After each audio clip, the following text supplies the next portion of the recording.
There is this issue with restarting an animation that it doesn't really restart it. If I stop the ball falling here and then I restart it, it doesn't really restart, it just continues. What I would like is for the animation to stop from the top, and let's just move it outside here. Say at the top minus 20 VV. So it's almost visible, just minus 25. So when I remove the falling animation, the ball is completely gone. When I add it, it continues falling. If I remove it, it disappears. When I add it, it starts from the top.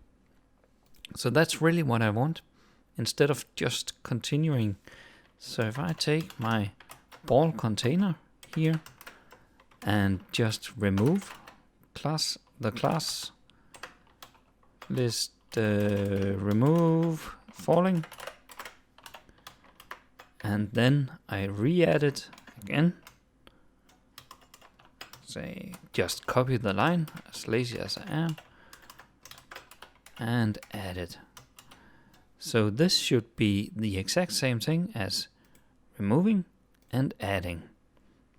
So let's see what's happening if I stop the ball on the middle of the screen and I restart it. It just continues. Let's try again. I stop the ball and I restart it. It's almost as if this didn't happen. See, the thing is, in JavaScript, everything that happens inside a function happens within one frame of the animation. And then the browser feels that it's intelligent enough to see if you remove a class and then you re-add the same class within the same frame, that means that the frame before it had falling and the frame after it will have falling, then it should also have falling in this frame. So nothing will happen. So we need to force it to kind of skip a frame. And a weird way you can do that is something called forced reflow, where you access some property of the settings that makes the browser, oh, I gotta stop and do some calculations before continuing animating. And if you just select the ball once again, and then you can say you want to ask where it is, offset height.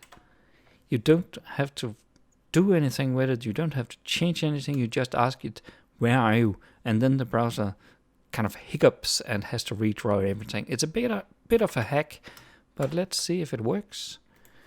If we stop the ball falling when it's on the middle of the screen, and then we restart it, and it starts from the top.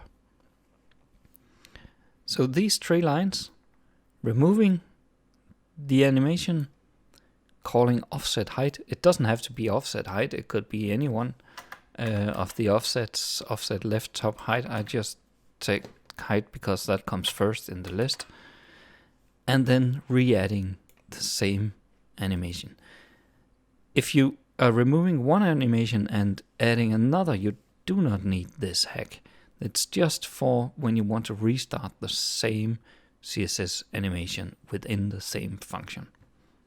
A bit of a hack, but it works great for restarting animations.